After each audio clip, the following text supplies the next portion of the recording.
noches, yo soy residente de medicina interna de la Universidad de Antioquia. El día de hoy me corresponde el Ateneo Clínico. La idea entonces es desarrollar un caso clínico y a medida que vamos hablando del mismo, vamos a hacer la discusión con algunas especialidades, vamos a contar la evolución clínica y finalmente se hará una revisión del tema y unos últimos minutos haremos la discusión, comentarios y preguntas.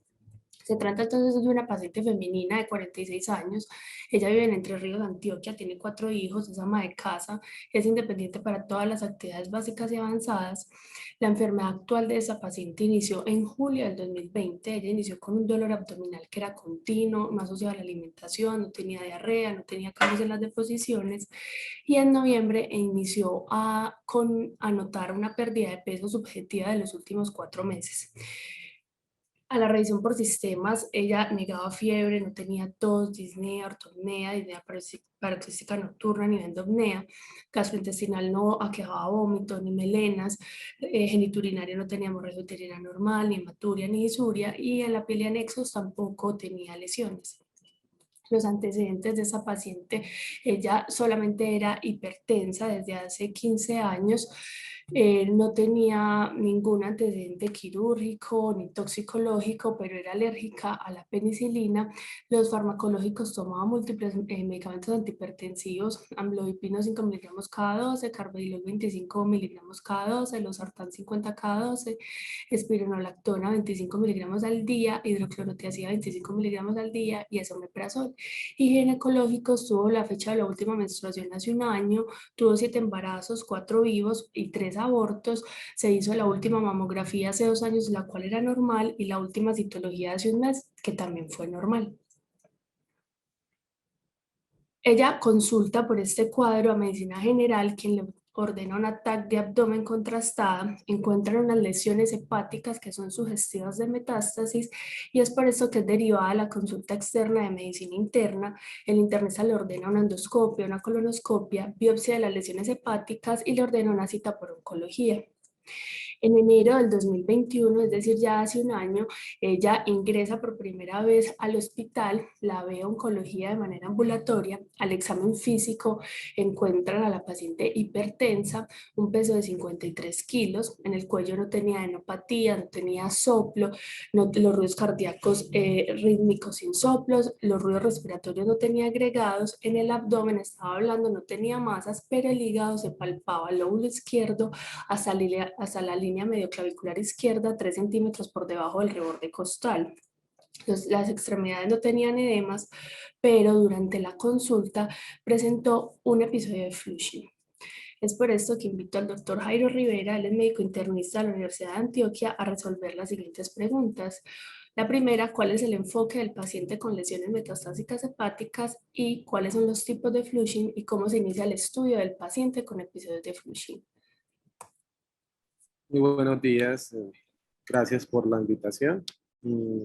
Primero que todo, pues, para estudiar a un paciente que tiene ciertas metástasis hepáticas, hay que entender ciertos factores biológicos propios de los tumores que favorecen este tipo de eventos. Entonces vamos a tener que favorece mucho una histología tumoral de un tumor, digamos la diferenciación entre más mal diferenciado, pues tiene más probabilidad de expresar ciertas enzimas invasoras a la vasculatura y escapar al control inmunológico y de tal forma invadir ciertos tejidos.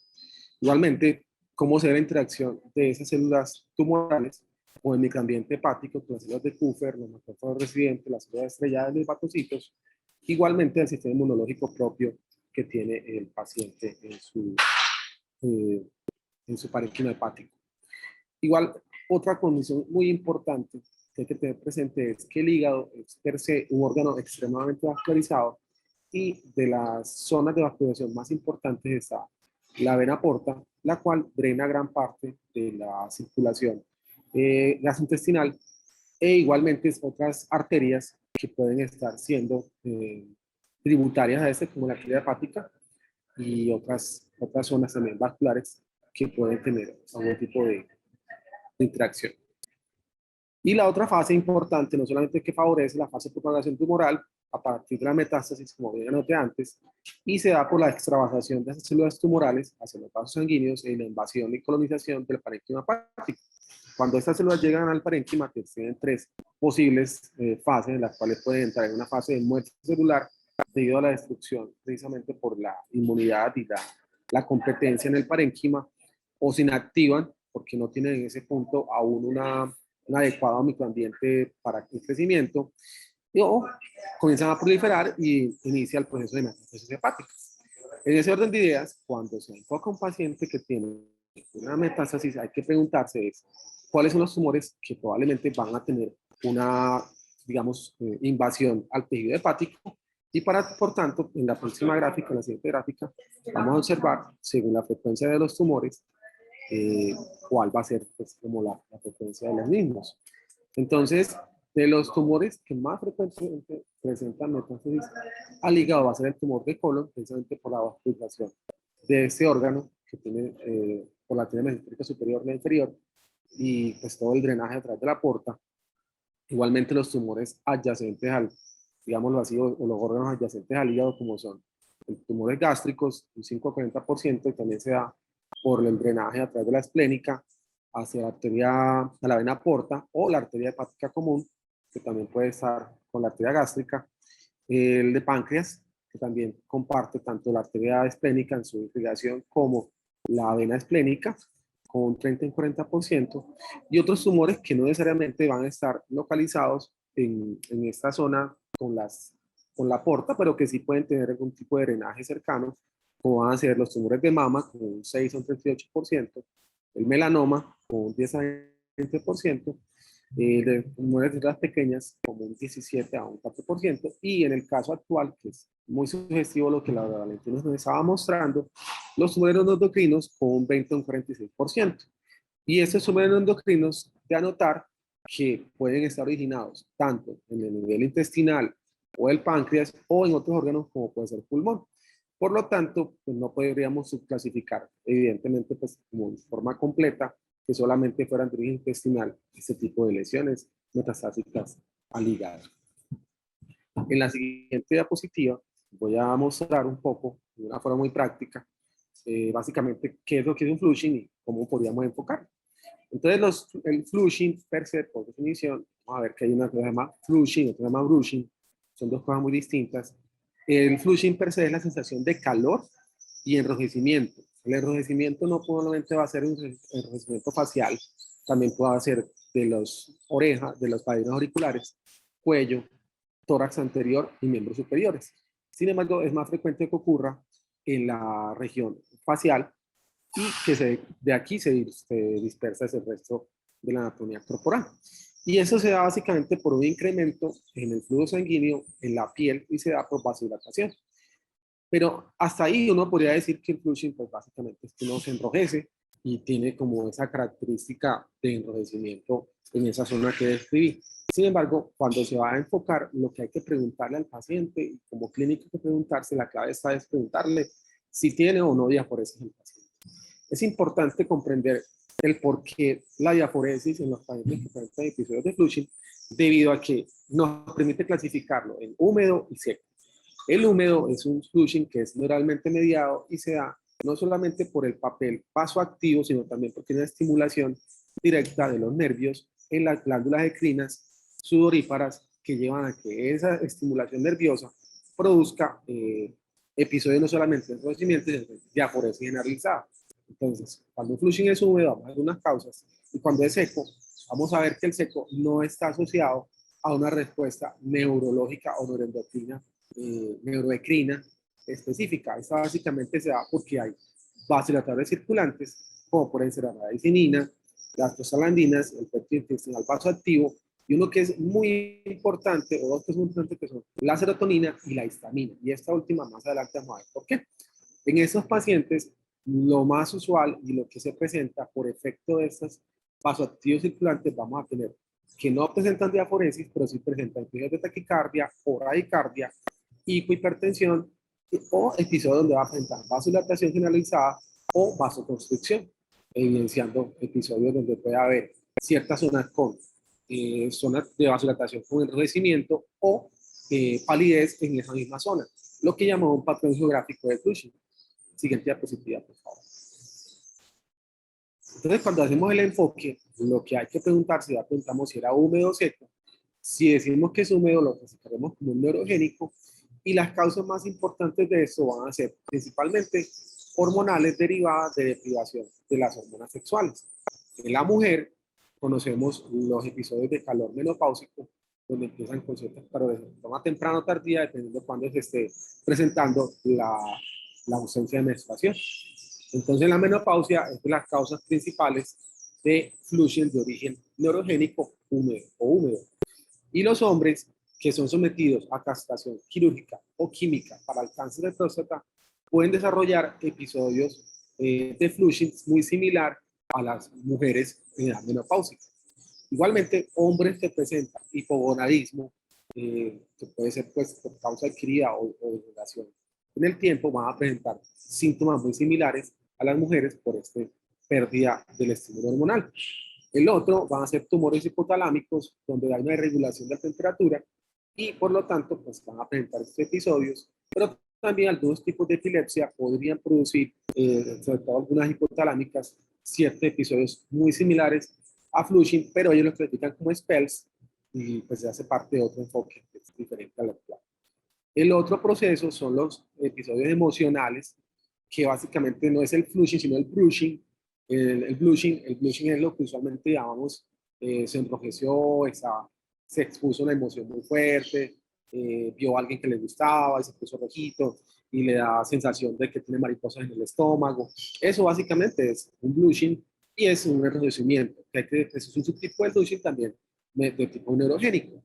Pero el vasodilatado o el seco, vamos a tener que el enfoque va a ser hacia los medicamentos, como pueden ser inicialmente vasodilatadores como los liberadores de óxido nítrico, algunos antihipertensivos, los liberadores de prostaglandinas, que pueden ser los AINES, la activación del TRPV1, que puede ser debido o ocasionado por ciertos medicamentos dirigidos contra este receptor, o liberación de ciertos niveles activos, como puede ocurrir con sustancias que liberen histamina.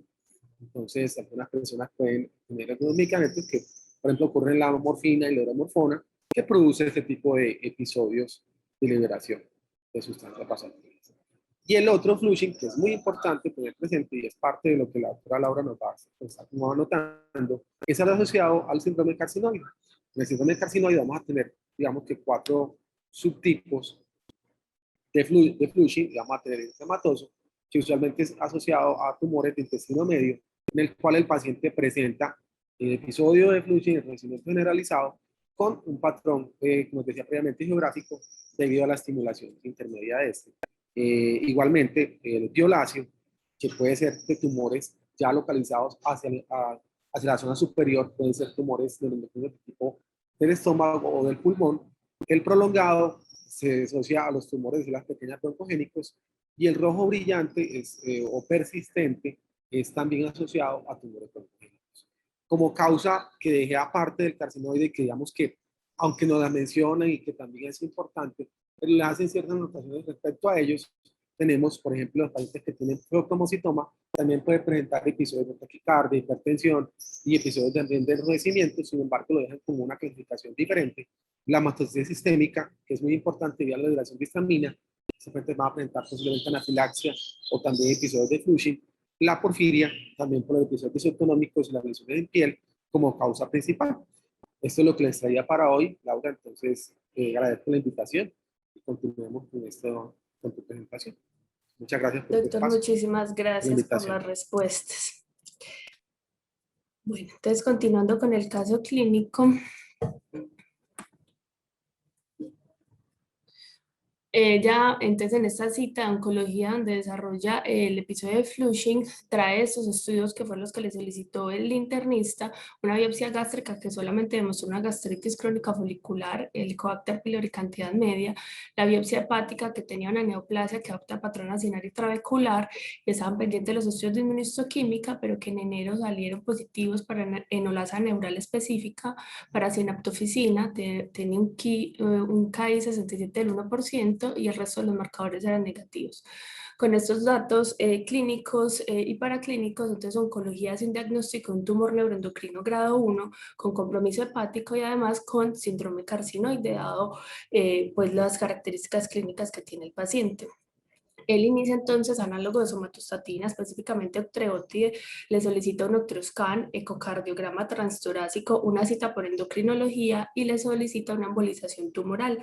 La paciente en marzo se inicia el octreotide y se hace estos exámenes. Estos son los resultados. La primera ecocardio, esto es muy importante, miren que tiene un ventrículo izquierdo normal, una FEBI del 55%, pero miren el ventrículo derecho está moderadamente dilatado y en el tabique interauricular hacen un test de suero salino agitado y hay paso de escasas burbujas a cavidades izquierdas en el tercer latido, lo cual es sugestivo de un foramen oval permeable.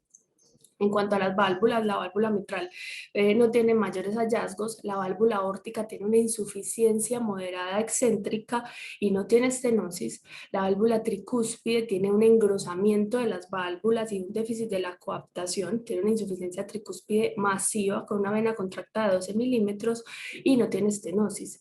La válvula pulmonar, miren que esto es muy importante en el desarrollo de esta paciente, la válvula pulmonar en este momento tenía una insuficiencia leve, pero no tenía nada más. Las válvulas entonces enfermas, la válvula aórtica, la válvula tricúspide y además con una sospecha de un foramen oval permeable. El octreoscan fue positivo para captación tumoral para receptores de somatostatina en el hígado y posiblemente en el yeyuno. Y ya con estos resultados ella vuelve a asistir a control de oncología. Todas estas citas eran oncología y endocrinología juntos. Y con estos resultados ella dice que con el octreotide mejoró el flushing, pero encuentra unas cifras de presión arterial de 200-114 y con ese ecocardio, con ese compromiso valvular severo que incluía el corazón izquierdo, lo cual es muy llamativo en esta enfermedad. Casi siempre solo incluye el corazón derecho. Ellos decidieron hospitalizarla de manera urgente para hacerle embolización de las lesiones hepáticas. Por el riesgo de que se descompense la falla cardíaca, mencionaban que debía ser de manera hospitalaria. Por eso solicito que el doctor Julián Sea abra el micrófono para que nos ayude a resolver las siguientes preguntas. ¿Cuáles son las manifestaciones clínicas del síndrome carcinoide? ¿Qué eventos pueden desencadenar una crisis carcinoide? ¿Y cuál es el manejo específico de este tipo de tumores? Doctor Julián, bienvenido y muchas gracias. Buenos días. Listo. Entonces, pasar la diapositiva, por favor, Laura.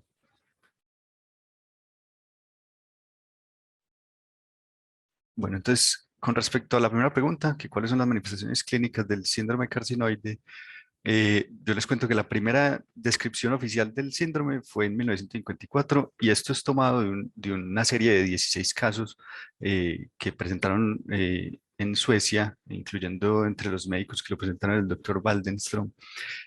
Eran 16 casos de pacientes que tenían tumores carcinoides del intestino delgado y que adicionalmente tenían metástasis hepáticas, flushing y un determinado tipo de cianosis parcheada, diarrea acuosa en gran cantidad, broncoespasmo en algunas oportunidades, enfermedad valvular cardíaca derecha sin defectos septales y finalmente en estadios más tempranos, más tardíos, perdón, estos pacientes presentaban ascitis, edemas y finalmente fallecían. Estos investigadores evaluaron esto con base a la luz de la literatura previa y encontraron que unos 2 años antes se había descrito que en esos tumores de intestino medio, tumores carcinoides descritos, habían encontrado la presencia de serotonina pues, producida por estos tumores. Entonces ellos asociaron la presencia de todos estos síntomas vasomotores y todas estas lesiones descritas a la producción de serotonina por el tumor. Pero pues entendemos que no todos los pacientes van a tener toda esta constelación de síntomas y lo que se ha descrito en la gran mayoría de las series es que alrededor del 85% pueden presentar ese flush y no esa cianosis, el 85% tienen diarrea, son los dos síntomas más frecuentes, el broncoespasmo se ve en un 20% aproximadamente y la enfermedad valvular cardíaca ha venido cambiando a través del tiempo. En las primeras series o en series más antiguas de tumores carcinoides se presentaba hasta en el 70% de los casos, pero en la medida que hemos podido diagnosticar más tempranamente esos tumores y que hemos empezado a usar más tempranamente también. En los análogos de la somatostatina, eso plantean algunos autores, esta enfermedad valvular cardíaca ha disminuido y en series más recientes se ha visto que alrededor del 20 o menos, o menos porcentaje de pacientes tienen enfermedad valvular cardíaca al inicio. Otras manifestaciones son la pérdida de peso, la sudoración, la presencia de telangiectasias, especialmente cuando estos síntomas vasomotores son muy crónicos, y las lesiones tipo pelagra debido a que al exceso de producción de serotonina por parte de los tumores consume todo el triptófano de los pacientes y lleva a que presenten estas lesiones tipo pelagra. Es importante tener en cuenta que nosotros no medimos serotonina como tal para hacer el diagnóstico de estos tumores, sino que medimos metabolitos de la serotonina, específicamente el ácido 5-hidroxindolacético en orina de 24 horas, porque digamos que pueden haber más falsos positivos en los estudios de serotonina sérica debido a la liberación de la serotonina por parte de las plaquetas en las muestras de sangre que se almacenan. Y como habían descrito en la primera diapositiva, las metástasis hepáticas son una pieza clave precisamente en esos pacientes que tienen tantos síntomas y que tienen específicamente lesiones valvulares, debido a que esas metástasis hepáticas, el drenaje venoso su drenaje lleva a que se salte esa inactivación hepática que se produce normalmente en estos tumores. Sigamos.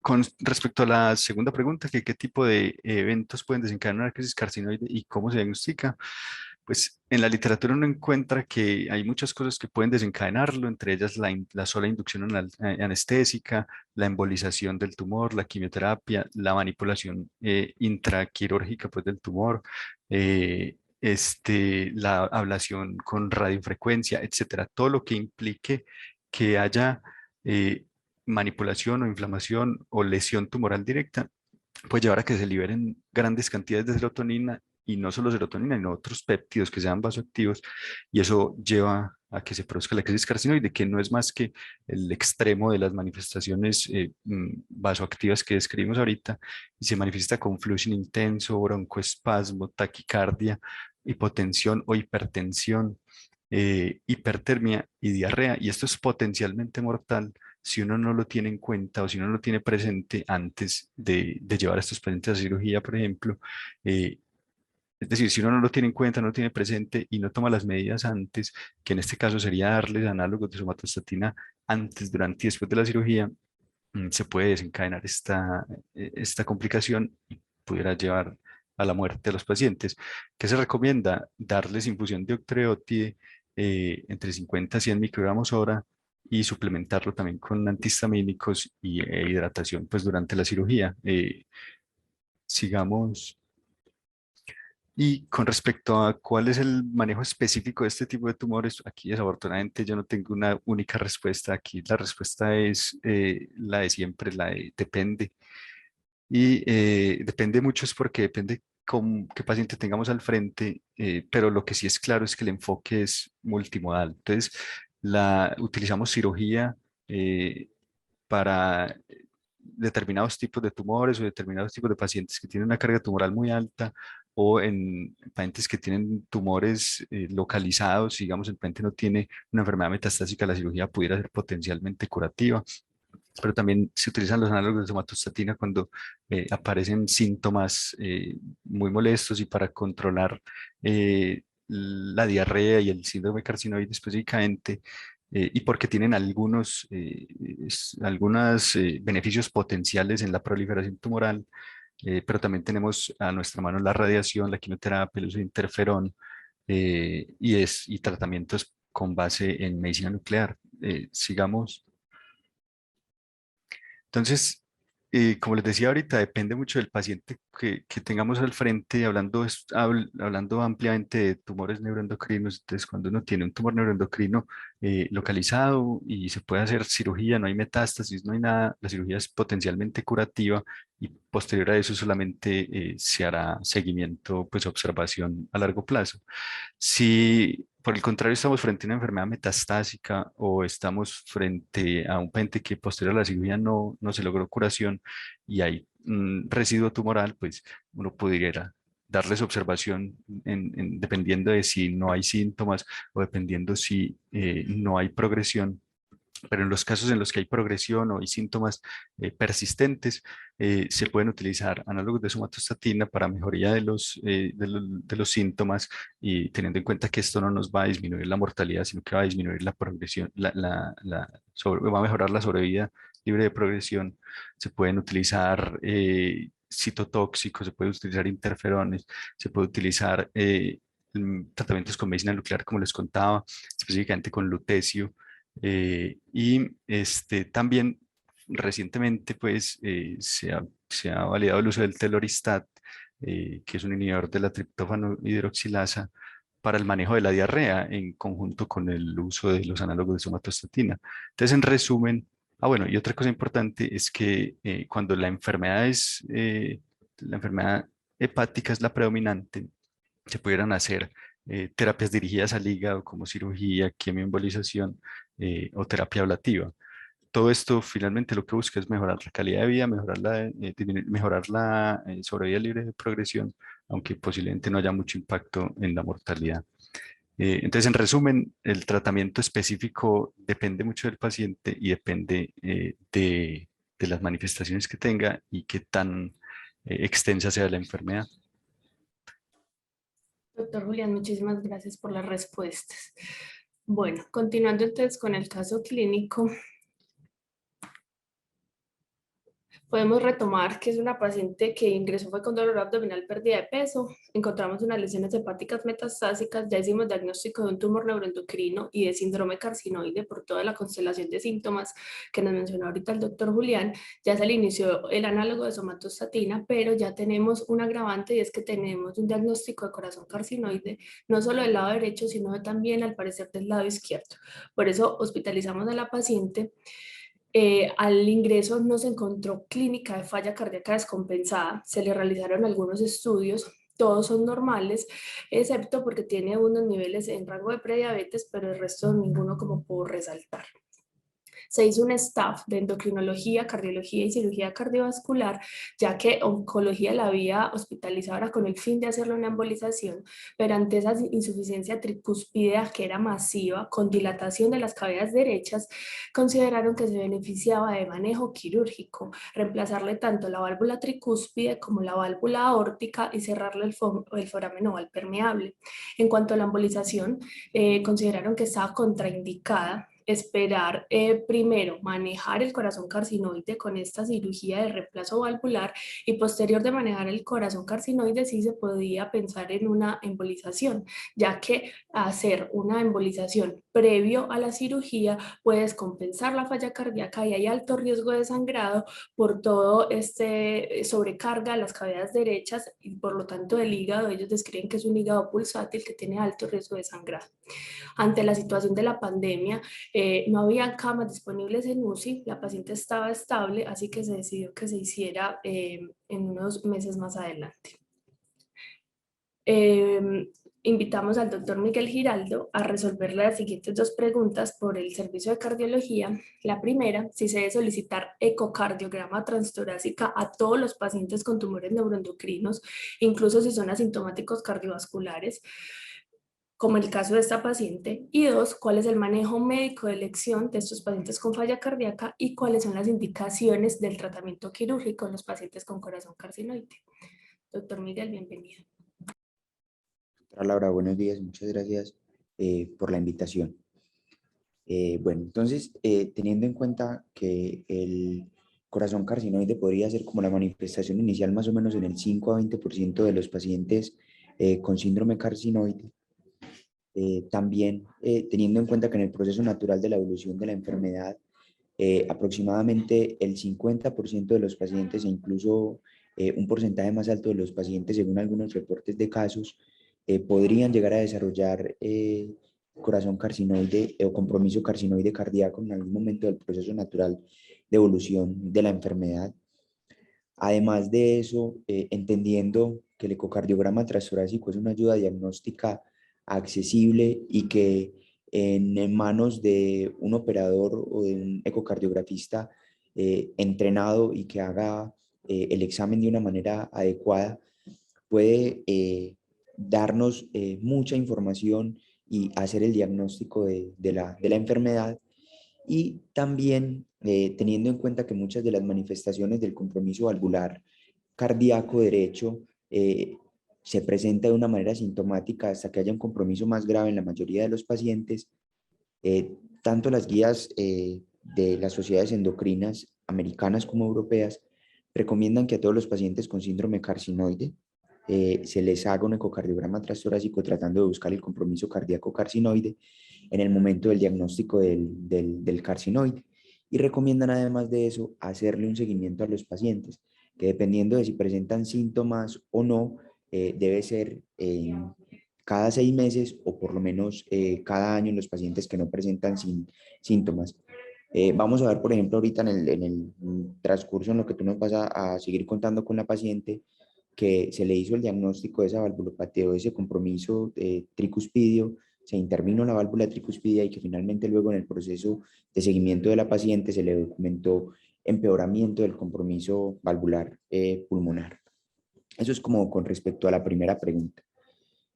Cuando vamos a hablar de la segunda pregunta, de acuerdo al manejo médico, elección y las indicaciones de tratamiento quirúrgico, lo primero que debemos tener en cuenta es lo que nos acabó de comentar el doctor Julián, y es que se le debe dar un tratamiento apropiado para el síndrome carcinoide de acuerdo a lo que él nos acabó de mencionar. En cuanto al manejo de los signos y síntomas de falla cardíaca y al manejo quirúrgico de la valvulopatía, entonces debemos tener en cuenta que las guías de falla cardíaca no son de utilidad en este escenario, tienen unas características diferentes y quizás no vamos a dar el tratamiento de los pacientes hacia falla cardíaca como con fracción de eyección reducida o conservada, sino que vamos a tener unas consideraciones especiales y vamos a utilizar los medicamentos más o menos de la siguiente manera, como para resumir. Estos pacientes tienen alto riesgo de desarrollar arritmias auriculares y ventriculares, y en ese sentido el uso de beta bloqueadores podría ser de utilidad para manejar esa presentación clínica.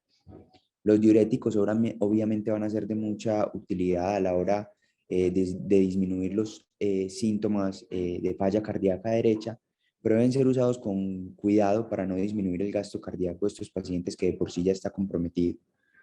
En algunos escenarios uno podría pensar en el uso de IECAS, de ARA2, de antagonistas de los receptores de mineralocorticoides, pero siempre que vaya a ser llevado el paciente a cirugía, se debe tener mucha precaución con el retiro de estos últimos medicamentos, sobre todo los que estimulan el sistema renina-angiotensina-aldosterona, teniendo en cuenta que podrían presentarse complicaciones relacionadas con la presión en esos escenarios. Y en cuanto al manejo quirúrgico de estos pacientes, si bien tenemos menor evidencia del manejo de las valvulopatías derechas cuando las comparamos con las valvulopatías izquierdas, y que generalmente las guías de valvulopatías nos recomiendan tratar de dar un manejo médico a los pacientes con valvulopatías derechas, tratando de evitar en la medida de lo posible el reemplazo quirúrgico. En el síndrome carcinoide vamos a tener un escenario diferente, y es que varios estudios han demostrado de manera consistente que aquellos pacientes que tienen una intervención quirúrgica pronta o temprana dentro del proceso de evolución natural de la enfermedad van a tener una mejor sobrevida en comparación con aquellos pacientes a los que no se les hace un manejo quirúrgico. Hablamos más o menos de unos cambios en ese periodo o en ese tiempo de sobrevida de 11 meses a un año en los pacientes en los que no se hace intervención quirúrgica ni manejo de la falla cardíaca, a aproximadamente 36 a 56 meses en los pacientes a los que se les hace el manejo quirúrgico de esa manifestación cardíaca del síndrome carcinoide. Eso sería todo, Laurita, y muchas gracias. Muchas gracias, Miguel. Bueno, entonces ya después de ese staff que se decidió hacer el reemplazo quirúrgico, En el junio y julio ya había disponibilidad de camas de UCI, entonces hospitalizó a la paciente para realizar la cirugía.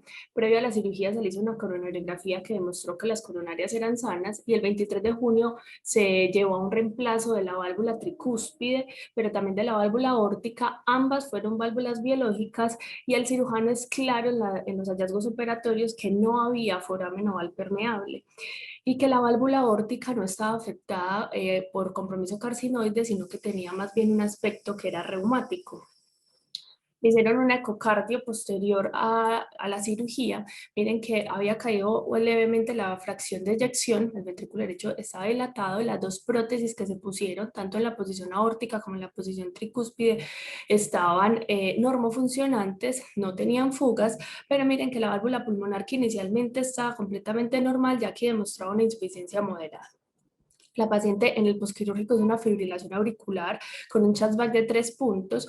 Por haber implantado la válvula biológica se requería una anticoagulación con warfarina por 3 meses mientras se realizaba la epitelialización, pero posteriormente vascular periférico decidió que a los 3 meses se podía cambiar a un DOAC y se le dio alta a la paciente. Esto fue entre junio y julio. Les voy a dar una breve revisión de lo que es el corazón carcinoide. Después les voy a contar qué pasó con la paciente. Los tumores neuroendocrinos, entonces, son unas neoplasias que son raras. La base de datos de SER en Estados Unidos nos indica una incidencia de 3.5 por cada 100.000 personas al año, pero esta incidencia ha ido aumentando con el paso del tiempo, sobre todo en las últimas 3 décadas, ya que conocemos más la enfermedad y tenemos mejores técnicas de diagnóstico, imágenes radiológicas e imágenes endoscópicas. Los tumores neuroendocrinos se pueden ubicar prácticamente en cualquier parte del cuerpo, pero los más frecuentes están localizados en el tracto gastrointestinal y en los pulmones. Su característica principal es que pueden producir hormonas, péptidos, aminas o sustancias vasoactivas que son los que llevan a todo el desarrollo del síndrome carcinoide. El síndrome carcinoide entonces es más frecuente en aquellos pacientes que tienen metástasis hepáticas, y cuando vamos a ver los tumores neuroendocrinos a dónde hacen metástasis, miren que puede ser al sistema nervioso central, a pulmón, a hueso, pero la gran mayoría de los pacientes van a tener metástasis en el hígado. Hay un porcentaje de pacientes, solo el 5% de los pacientes que tienen síndrome carcinoide que no tienen metástasis hepáticas, y esto ocurre cuando hay tumores de ovario o tumores bronquiales, hay metástasis retroperitoneales, ya que se hace un bypass de la circulación portal y llega directamente todos esos mediadores a la circulación general, y también pueden causar síndrome carcinoide sin esa característica de las metástasis hepáticas. Ahora, ¿cómo es de frecuente el síndrome carcinoide en todos los tumores neuroendocrinos? Entonces, va a depender de si son tumores neuroendocrinos pancreáticos o gastrointestinales. En los gastrointestinales es mucho más frecuente, alrededor del 21%, pero este es el estudio más grande poblacional que se ha realizado en pacientes con tumores neuroendocrinos, y se demostró que la frecuencia de síndrome carcinoide era aproximadamente del 19 al 20% en un estudio de 9.512 pacientes. Este síndrome carcinoide se da entonces por la liberación de todos estos péptidos y de aminas, a resaltar la serotonina. Los síntomas que ya nos mencionó el doctor Julián, solamente les quiero resaltar que puede dar falla cardíaca por lesiones valvulares tanto del corazón derecho y muy infrecuente del corazón izquierdo. Entonces, de todos los pacientes que tienen síndrome carcinoide, que fue más o menos del 30 al 40%, y en ese estudio de SER fue del 20% de los que tienen tumores neuroendocrinos, más o menos el 20 al 50% de ellos van a presentar enfermedad cardíaca carcinoide. ¿Por qué se da la enfermedad cardíaca carcinoide?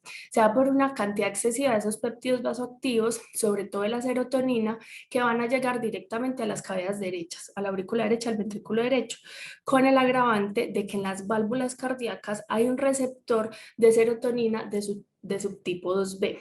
Todo esto va a desarrollar o va a favorecer que haya depósitos de tejido fibroso, y esa fibrosis también va a ser mediada porque va a haber factor de crecimiento similar a la insulina tipo 1. Finalmente, entonces, se va a dar un engrosamiento del aparato valvular, una fibrosis endomiocárdica y también fibrosis de los músculos papilares. Todo esto va a desencadenar que haya o estenosis o también haya insuficiencia. Incluso pueden haber dobles lesiones valvulares y casi siempre los pacientes van a tener falla cardíaca derecha. Esto se da porque estas sustancias llegan al lado derecho del corazón y después cuando llegan a la circulación pulmonar ahí se degradan y entonces al corazón izquierdo no llegan esos vasoactivos y por eso en las cavidades izquierdas por lo general están respetadas. En esta paciente era muy llamativo que tenía la válvula aórtica comprometida con esa sospecha que tenía un foramen oval permeable, entonces hay unas indicaciones o unas causas por las cuales se puede comprometer las estructuras izquierdas del corazón, que es infrecuente, pero puede pasar que haya un foramen oval permeable y el cual las sustancias vasoactivas de las cavidades derechas no vayan al pulmón a ser inactivadas, sino que pasen por este shunt y causen daño valvular, tanto mitral como aórtico. También, si el tumor está localizado en el pulmón, entonces va a ser imposible la inactivación de las sustancias y van a comprometer las cavidades izquierdas o que los niveles sean tan elevados que sobrepasen la capacidad de inactivación de la circulación pulmonar. En los pacientes que tienen corazón carcinoide, entonces yo me pregunté qué tan frecuente era que estuvieran ubicados en el pulmón y miren que en realidad la gran mayoría de los pacientes que tienen corazón carcinoide van a tener el primario en el intestino delgado, pero la segunda en frecuencia es el pulmón.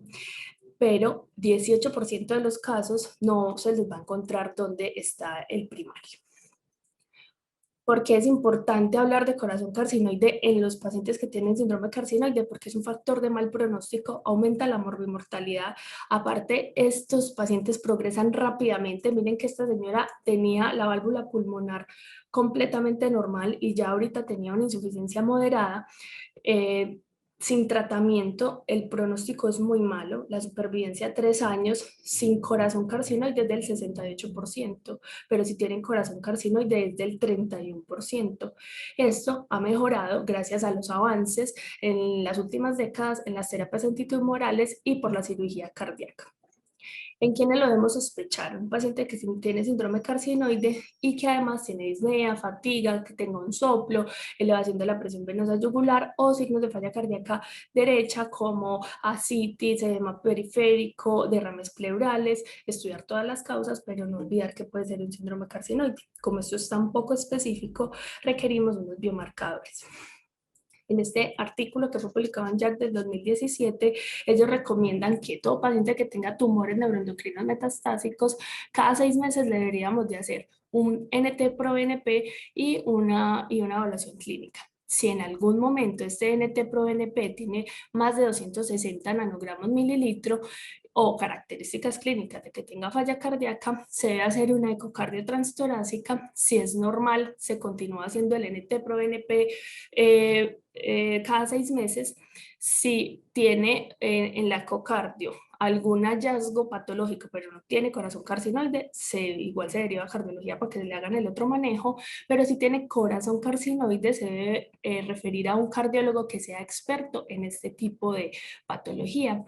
Este punto de corte de 260 picogramos mililitro está dado ya que tiene una buena sensibilidad y buena especificidad para el diagnóstico o ayudar en la tamización del corazón carcinoide.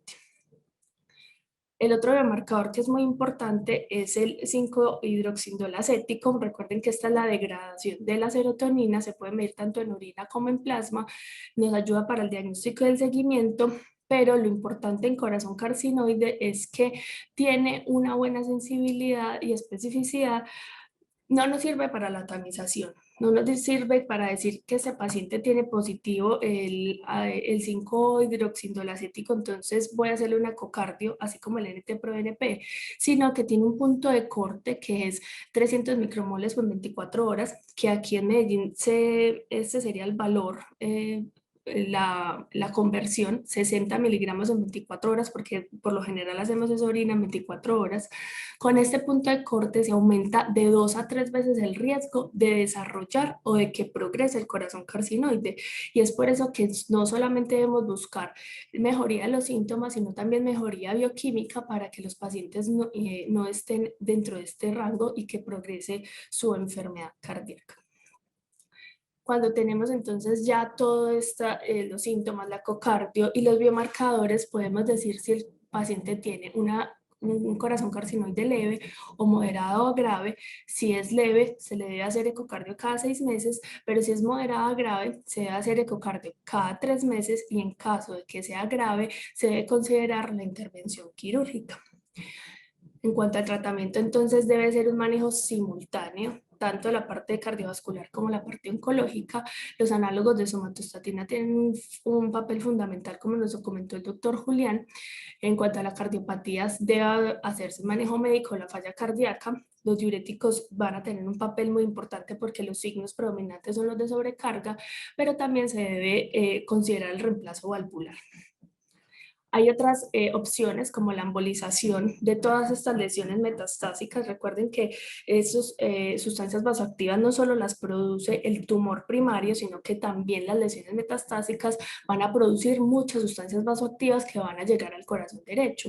Entonces, hacerles una embolización transarterial o quimioembolización o hacerle una cirugía de Wilkin hepática va a hacer que disminuya la progresión del corazón carcinoide. Pero lo importante acá es, como vimos en el caso, que esto no se debe realizar antes de haber hecho el reemplazo valvular, porque aumenta el riesgo de sangrado y aumenta el riesgo de descompensar la falla cardíaca.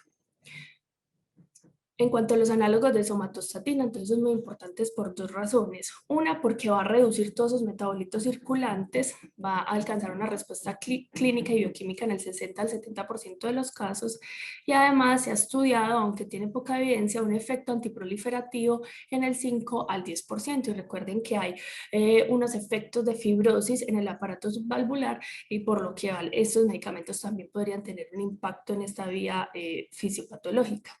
Hay dos estudios que avalan el uso de los análogos de somatostatina. Está el PROMID, el cual fue publicado es con octreotidelar. En cambio, el Clarinet es con lanreotide. Este fue publicado en el 2014. El PROMID, si no estoy mal, fue en el 2008.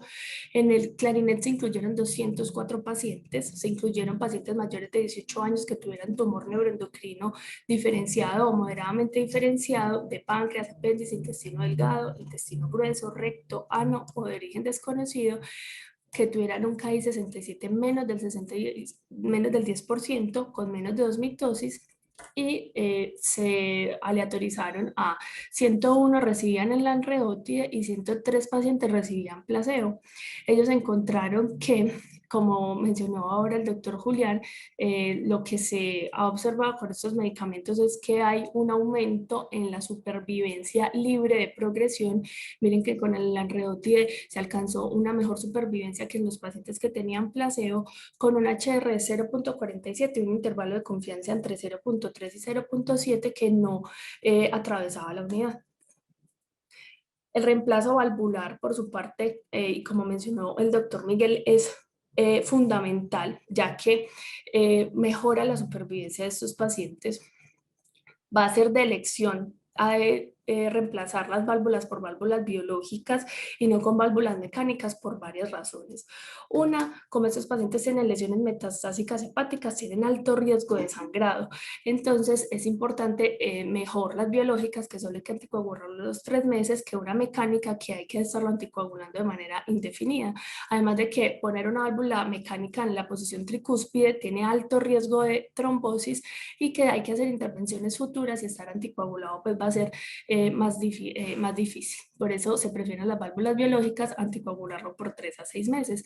Las indicaciones entonces de hacer el reemplazo valvular va a ser que el paciente tenga síntomas de falla cardíaca o que si esté asintomático tenga disfunción del ventrículo derecho, como lo tenía nuestra paciente.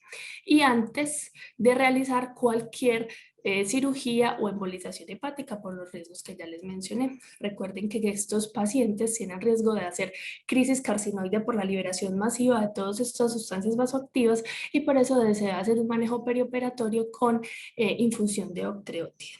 Cuando se hace el reemplazo valvular, se aprovecha la cirugía para hacer procedimientos adicionales como cerrar el foramen oval permeable. Yo me preguntaba por qué ha de ponerle unas válvulas protésicas a una persona que ya tenía una enfermedad tumoral metastásica y en realidad es que mejora mucho el pronóstico. Esta es la opción más efectiva para un corazón carcinoide avanzado. Obviamente hay que controlar la enfermedad oncológica, pero miren que alivia los síntomas, le mejora de un NIHA 3 a un NIHA 1 al año de seguimiento, además mejora los desenlaces. Miren que aquel paciente que se opera va a tener una supervivencia de 2 años del 40%, en cambio los pacientes que no se operan, su supervivencia de 2 años va a ser del 8%. Por eso hay que considerarlo. Miren que al año el 70% van a estar vivos, a los 5 años el 43% y a los 10 años una cuarta parte de estos pacientes que se operan van a estar vivos. ¿Qué pasó con esta paciente entonces? Ella se fue pues para la casa después de la cirugía en junio y julio, en octubre volvió, dijo que estaba totalmente asintomática, pero trajo un ecocardio de control, la cual muestra que sus dos prótesis, tanto la aórtica como la tricuspida, están normofuncionantes, pero ya tiene una insuficiencia pulmonar grave con engrosamiento y apertura en cúpula. Cardiología la evaluó de manera, pues en consulta externa. Ellos vieron que ya con estos cambios de valvulopatía pulmonar carcinoide, era, primero les mostré que era una evolución muy rápida, los pacientes evolucionan rápidamente y hacen esas valvulopatías, miren que era normal al momento de la cirugía la válvula pulmonar y esto otra vez le estaba generando sobrecarga de volumen al ventrículo derecho. Se hizo una junta médica y se decidió hacer una embolización de las lesiones hepáticas dominantes, porque aunque ya tenía reemplazada la válvula tricúspide, la válvula aórtica y estaba recibiendo análogos de somatostatina, continuaba con múltiples lesiones metastásicas, que eso también sigue produciendo todas estas sustancias vasoactivas y la serotonina, que primero le dañaron la válvula pulmonar y además se ha descrito casos en los cuales disfuncionan las válvulas reemplazadas, o sea, en este caso la válvula de ella, la tricúspide, podría fallar porque no se ha controlado ese foco tumoral. Esto con el fin de disminuir la carga tumoral, pero se requería hospitalizar para hacer la profilaxis de la crisis carcinoide. Ahorita en enero, hace 15 días, la paciente fue hospitalizada, se le empezó, pues se le ordenó octreotide para hacer la profilaxis de la crisis carcinoide. Se hizo el procedimiento, radiología menciona que logró hacer, hacer embolización de las lesiones del lóbulo hepático derecho, pero las lesiones del lóbulo hepático izquierdo no fue posible realizarla por dificultades anatómicas, no fueron capaces de cateterizar la arteria hepática izquierda.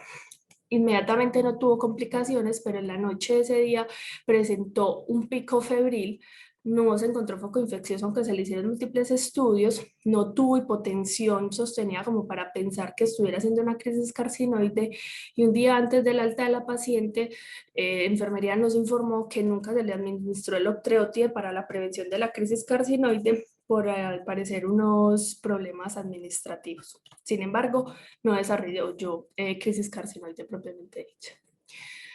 En cuanto a las conclusiones, entonces, los tumores neuroendocrinos son neoplasias que son raras. Siempre debemos identificar el síndrome carcinoide y creo que ahí está el papel fundamental de los médicos internistas. El corazón carcinoide lo tenemos que buscar, hacer los biomarcadores, hacer la ecocardio, porque definitivamente esto impacta en el pronóstico del paciente. Hay que hacerle un diagnóstico precoz y buscar esta afectación cardíaca, hacerle el tratamiento médico, el tratamiento quirúrgico y también el tratamiento del tumor, todo de manera paralela con el fin de mejorar la sobrevida de estos pacientes. Le agradezco entonces al doctor Jairo, al doctor Julián y al doctor Miguel por la discusión y en la asesoría al doctor Fabián Jaimes, al doctor Alejandro Román y al grupo de cardiología, al doctor Edison, al doctor Jairo Gándara, que me ayudaron para preparar esta charla. Muchas gracias. Quedo atenta a comentarios y preguntas. Excelente, Laura. Muchísimas gracias. Y a los colegas que nos acompañaron en la discusión, muy interesante. Antes de darle la palabra al doctor Román, porque me parece que hay una discusión importante acerca de la inmunoterapia en este tipo de tumores, me causa curiosidad que describieron, me pareció entenderte, Laura, que en la descripción quirúrgica hablan de lesiones de tipo reumático, describieron que las válvulas tenían alguna clase de componente que les sugería que había también cardiopatía reumática. Sí, profe, eso es lo que describe el cirujano. Pues lo que pensábamos que él iba a describir era que tenía el foramen oval permeable y que la aórtica también tenía características de corazón carcinoide. Pero él dice que tenía características reumáticas, igual pues también se le hizo el reemplazo por una válvula biológica. Es posible que coexistan las dos cosas. Recuerden que las cardiopatías reumáticas son secuelas del subdesarrollo que todavía estamos viendo por acá. Hay una pregunta importante o una curiosidad importante con respecto a recuerden que la inmunoterapia hoy en día está en boga para múltiple tipo de neoplasias. Entonces, Alejo hace algunos comentarios importantes acerca de la ineficiencia de esta terapia en este tipo de tumores. Alejandro, adelante. Ok, el de Valentina está activo. Profe, hola, ¿cómo está? Listo, hágale. Se preguntaron ahora por inmunoterapia. Inmunoterapia, pues básicamente es una terapia novedosa en el manejo oncológico y fue una terapia que inclusive se ganó el premio Nobel al grupo del MD Anderson Cancer Center por el descubrimiento del ipilimumab. Pero estos medicamentos usualmente requieren como unas condiciones. Normalmente, por ejemplo, en el caso del pembrolizumab, es un medicamento que básicamente lo que hace es activar el sistema inmune y para que el sistema inmune reconozca el tumor como algo ajeno, porque el tumor es de uno, el tumor tiene que tener antígenos diferentes. Entonces, usualmente tiene que tener una alta carga tumoral. Para el caso de pembrolizumab, son tumores que usualmente son TMB. TMB significa Tumor Mutation Burden, más de 10 mutaciones en el tumor para que el sistema inmune cuando se active lo pueda reconocer. Pero el tumor neuroendocrino gastroenteropancreático usualmente es un tumor que es muy parecido a las células propias neuroendocrinas. Entonces no tiene mucha carga tumoral, es un tumor que es bien diferenciado, de crecimiento lento. Entonces la inmunoterapia no actúa contra estos tumores. Los estudios usualmente lo combinan con otras terapias como lenvatinib o como inhibidores de tirosina quinasa o como análogos de somatostatina, pero no logran buenas respuestas. Pero para otro tipo de tumores neuroendocrinos, como el carcinoma pulmonar de células pequeñas, que es un tumor neuroendocrino más diferenciado, o el Merkel, que es un tumor neuroendocrino de piel, estos tumores sí pueden ser tratados con inmunoterapia. Excelente, mil gracias. Miguel, comentarios acerca de los hallazgos del paciente. Adelante. Profe, buenos días. Está con nosotros el doctor Juan Pablo Flores, que es ecocardiografista del hospital y especialista en imágenes cardiovasculares, y él nos va a hacer pues como algunos apuntes en ese sentido, profe. Listo. Adelante. Buenos días. Acerca de la pregunta que tenían si el paciente tenía o no un foramen oval porque no fue diferenciado en cirugía, el paciente sí tenía un foramen oval. Se confirmó por un test de burbujas en el cual claramente pasaban burbujas del lado derecho al lado izquierdo del corazón. Ese test se hizo ante el hallazgo de la alteración en la válvula aórtica, que no tenía otra explicación en estos pacientes a menos que tengan una comunicación interauricular, un foramen oval, otro tipo de shunt que ayude a que pase sangre del lado derecho al lado izquierdo y evite ese paso pulmonar. Entonces, ese foramen oval sí se evidenció y se confirmó por ecocardiografía con paso de burbujas.